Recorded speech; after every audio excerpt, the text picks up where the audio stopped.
آپ کو ایمان اور یقین حاصل ہو تو پھر دعا کرے اللہ اس پر استقامت عطا فرمائے، پھر اس پر ڈٹ جائے۔ نبی پاک صلی اللہ علیہ وسلم نے فرمایا میں اس بات کا خوف نہیں کرتا کہ میری امت کمزور ہو جائے گی، اس بات کا ڈر نہیں کہ پیسے ختم ہو جائیں، نہ یہ خوف ہے کہ بھوکی مرے گی۔ حضور کس بات کا خوف ہے؟ تو نبی پاک نے فرمایا خوف یہ ہے کہ ان کا یقین کمزور ہو جائے گا۔ یاد رکھیں اگر اعتبار نہ ہو تو گھر نہیں چلتا، تو اگر اللہ رسول پر یقین کامل نہ ہو تو پھر بندہ مسجد نہیں آ سکتا، پھر اس کا دین نہیں چلتا، پھر اس کے لیے مشکل ہے نماز، پھر اس کے لیے مشکل ہے راہ خدا میں خرچ کرنا۔ میرے نبی پاک نے فرمایا یوں نہ کہا کر کہ یا اللہ چاہے تو دے چاہے تو نہ دے، جب مالک سے مانگ تو کہا کر یا اللہ تجھی سے مانگنا ہے میں لے کے اٹھوں گا، تو مجھے دے گا۔ فرمایا جتنا تیرا یقین کامل ہوگا اتنا ہی اللہ تجھے جھولی بھر کے عطا فرمائے گا۔ کمزور سا مسلمان، لڑکھڑاتا سا مسلمان دیکھتا ہوں کرتا ہوں، اور یہ بھی نہ دیکھا کرے بھائی ایمان یقین کو استقامت کے درجے پہ لائے، یہ نہ دیکھا کرے کہ وہ کیسے دے گا، وہ کسی وسیلے کا محتاج نہیں ہے، وسیلے کو پسند کرتا ہے، پر وسیلے کا محتاج وہ بغیر وسیلے کے بھی دے دیتا ہے۔ ہر آدمی ماں باپ کے ذریعے پیدا ہوتا ہے، اگر پیدا کرنا چاہے تو جناب عیسیٰ کو بغیر باپ کے پیدا کر دیتا ہے، اگر پیدا کرنا چاہے تو حضرت آدم کو بغیر ماں اور باپ کے پیدا کر دیتا ہے۔ جب یقین رکھیں، یقین قرآن مجید پڑھیے، حضرت موسیٰ علیہ السلام فرعون کے دربار میں کھڑے ہیں، چاروں جانب دشمن ہی دشمن ہے، جادوگر آ گئے، انہوں نے سانپ چھوڑے، حضرت موسیٰ کے ہاتھ میں ڈنڈا تھا، حضرت موسیٰ کہتے ہیں یا اللہ کیا کروں؟ تو اللہ تعالیٰ نے فرمایا اپنا عصا پھینک دو۔ کہنا چاہیے تھا کہ یا اللہ ایک ہی تو شے ہے، اتنے سانپ ہے، بچانے کے لیے ڈنڈا ہے وہ پھینک دوں؟ ڈنڈا پھینکا جاتا ہے، سانپ کو دیکھ کر کے قابو کیا جاتا ہے۔ یہ میرا اور آپ کا ذوق ہے نا، لیکن انبیاء کرام کا انداز ملاحظہ کیجیے میرے عزیزو۔ اللہ فرماتے ہیں ڈنڈا اے موسیٰ ڈال دے اپنا عصا، پہلے نہیں فرمایا کہ سانپ بن جائے گا، فرمایا بس تو ڈال دے۔ میں اور آپ ہوتے ہیں تو سامنے ہے، ڈنڈا ہاتھ میں، ہم کہیں گے عجیب بات ہے، یہی تو دفاع کی چیز ہے، اسی کو ڈال دوں تو بچوں گا کیسے؟ کہا ڈال دو، تو حضرت موسیٰ نے ڈال دیا، کہا میرے رب کا حکم ہے تو میرے لیے بہتر ہی ہوگا۔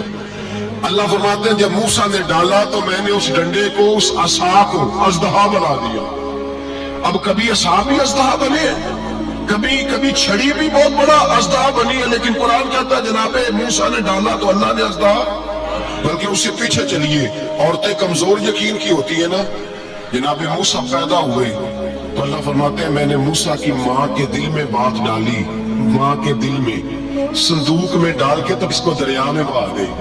اور بھائی صندوق میں کہہ سکتے ہیں نا آکسیجن کیسے جائے گی، اور دریا میں بچے بچنے کے لیے ڈالے جاتے ہیں کہ ڈوبنے کے لیے ڈالے جاتے ہیں؟ ماں کے دل میں یقین کمزور نہیں تھا ماں کا۔ انبیاء کے ماں باپ موحد ہوتے ہیں، دین کو ماننے والے، ماں کے دل میں اللہ نے بات، اللہ قرآن میں کہتے ہیں میں نے وحی کی، میں نے القاء کیا، میں نے بات ڈالی۔ حضرت موسیٰ کی ماں کہتی ہے میں نے ڈال کے نا سمندر میں بیٹا، میں نے سمندر میں بیٹا ڈال کے صندوق میں بند کر کے رب کے حوالے کیا۔ آپ فرماتے ہیں میرے مالک کا بھروسہ کیا تو پھر میرے مالک کا کام دیکھو، کمال دیکھو، میں نے دریا میں ڈالا، اللہ نے فرعون کے گھر میں میرے بیٹے کی پرورش کرا دی۔ یہ یقین کہ حضرت موسیٰ کے پاس قوم آئی، قرآن پڑھیے، کہا جناب پانی چاہیے، وَإِذِ اسْتَسْقَىٰ مُوسَىٰ لِقَوْمِهِ، موسیٰ نے اپنی قوم کے لیے پانی مانگا، ہم نے کہا فَانْفَجَرَتْ مِنْهُ اثْنَتَا عَشَرَةَ عَيْنًا، اپنا ڈنڈا پتھر پہ مارو۔ عقل والا آدمی ہوتا تو اڑ جاتا، کہتا یا اللہ پتھروں سے بھی کبھی پانی نکلا ہے؟ اضرب بعصاک الحجر، مارو پتھر پہ ڈنڈا۔ اللہ کے نبی نے منٹ نہیں لگایا، اٹھا کر کے ڈنڈا لگایا، فَانْفَجَرَتْ مِنْهُ اثْنَتَا عَشَرَةَ عَيْنًا۔ اللہ فرماتے ہیں جناب موسیٰ نے ایک عصا مارا، میں نے 12 چشمے جاری کر دیے۔ تو لے تو اللہ کرتا ہے، اللہ کہتا ہے پڑھ نماز روزی دوں گا، کہتا ہے سوچتا ہوں۔ اللہ فرماتا ہے آجا مسجد میں تیرا ہو جاؤں گا، کہتا ہے دیکھتا ہوں۔ رب فرماتا ہے تو میرے محبوب کی غلامی کر، میں تجھے محبوب بنا لوں گا۔ تو کہتا ہے تھوڑا بڑا ہو کے داڑھی رکھنی ہے، ابھی سیانا ہو کے میں ذرا سرٹیفکیٹ لے لوں اسرائیل سے کہ کتنے سالوں کے بعد آئیں گے، پھر شروع کروں گا۔ پروگرام بنا رہا ہے، ابھی تو ارادے میں ہے۔ اللہ کے پیغمبر کا ڈنڈا، اور اس سے زیادہ آگے بات ہو گئی، پیچھے فوج لگی ہوئی ہے فرعون کی، مجمع ہے، ہزاروں لاکھوں کا لشکر لے کے، تلواریں نیزے، فرعون پیچھے، آگے دریا آ گیا۔ حضرت موسیٰ علیہ السلام کھڑے ہیں، اب کدھر جائیں؟ اللہ پاک نے فرمایا مارو ڈنڈا۔ کہاں؟ پانی پہ ڈنڈا مارو۔ اب حضرت موسیٰ علیہ السلام پانی پہ ڈنڈا مارے تو پانی ابھرے گا، اس سے زیادہ کیا ہوگا؟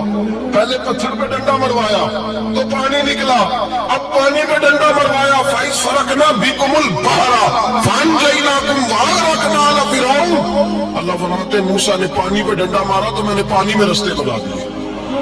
ایک جگہ ڈنڈا مارا تو پانی نکل آیا، دوسری جگہ آسا مارا تو پانی خشک ہو گیا، 12 چشمے بن گئے، 12 رستے بن گئے دریا میں سے۔ حضرت موسیٰ علیہ السلام گزر گئے اور اللہ فرماتے ہیں فرعون بھی آیا تو اسے میں نے غرق کر دیا، اور وہ کھڑا دیکھتا ہی رہ گیا کہ بنا کیا ہے۔ جب یقین کامل نصیب ہوتا ہے، اعتماد کی دولت اللہ دیتا ہے، جب انسان کو یہ انشراح صدر ہو جاتا ہے کہ میری نجات خدا کے حکم میں ہے اور رسول اللہ کے قدموں میں ہے، جب اسے یہ انشراح حاصل ہوتا ہے تو پھر نماز کا لطف آتا ہے۔ غور کیجیے کیا جملہ کہہ دیا میں نے، پھر اسے نماز کا پھر اسے نماز بوجھ نہیں بلکہ نماز نہ پڑھے تو اس پر بوجھ ہوتا ہے، پھر قرآن مجید اس کی روح کا ساتھی ہو جاتا ہے، پھر عبادات، تقوی، پرہیزگاری، پھر وہ ایک سنت کے چھوٹنے پر پریشان رہتا ہے جب یقین کی دولت نصیب ہوتی ہے۔ قرآن مجید فرقان حمید نے کہا ایمان لاؤ تو پھر ایمان پہ ڈٹ جاؤ، مسلمان بنو تو پھر اسلام پر۔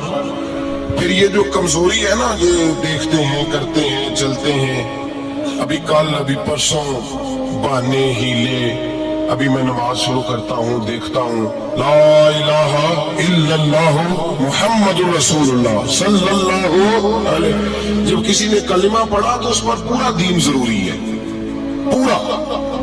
اب وہ یہ نہیں کہہ سکتا کہ تھوڑا تھوڑا کر کے آؤں، یقین کی دولت نعمت ہے۔ اللہ پاک قرآن مجید میں فرماتے ہیں ان الذین قالوا ربنا اللہ ثم استقاموا، جنہوں نے کہا کہ اللہ ہمارا رب ہے اور پھر وہ اس پر ڈٹ گئے، پھر اس پر وہ کہا تو ڈٹ گئے، کھڑے ہو گئے، نہیں اللہ ہی رب ہے، اللہ ہی دینے والا، اللہ ہی مالک، اللہ ہی ہمارا رازق ہے، رب ہی ہمارا سب کچھ۔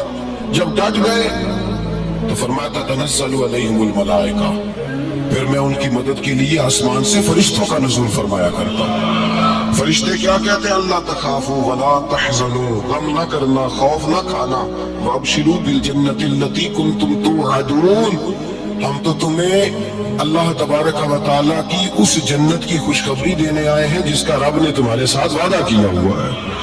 پھر فرشتوں کا نزول ہوتا ہے، لیکن شرط کیا ہے کہ ایمان لائے، اور پھر ایمان پر پھر یہ نہ سوچے کہ وہ کس طرح دے گا، وہ کیسے عطا کرے گا، وہ میری مدد کس طرح کرے گا، نظام کیسے چلے، ڈٹ جائے کہ میرے اللہ کا حکم ہے تو میں نے حلال ہی کھانا ہے، میرے رب کا حکم ہے تو میں نے تھوڑے پہ گزارا کرنا، میرے مالی کا حکم ہے تو میں نے اپنی جیب دیکھنی ہے، دوسرے کی نہیں دیکھنی، میرے رب کا حکم ہے تو میں نے اس کی اطاعت میں رہنا۔ جب ڈٹ جائے گا اللہ کے احکامات پر، جب ڈٹ جائے گا تو اللہ فرماتا ہے پھر میں تیری مدد کے لیے فرشتوں کا نزول کروں گا۔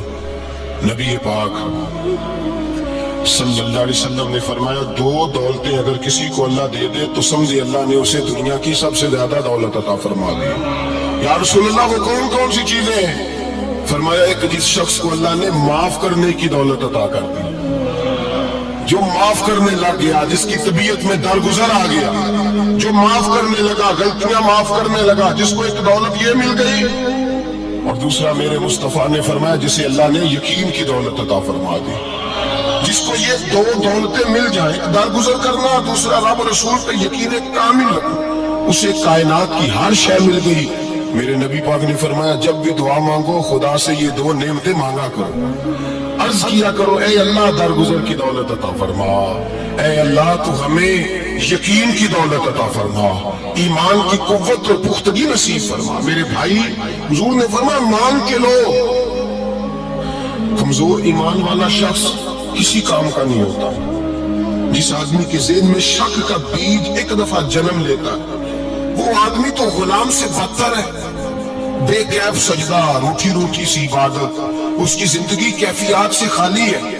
جس شخص کو پتہ چل جائے نا لوگ میرے مخالف ہیں، اس کا تو سجد رہتا ہی کوئی نہیں۔ اصل بات یہ ہوتی ہے کہ یہاں سوچ بیٹھا ہے کہ دنیا میرے خلاف ہے،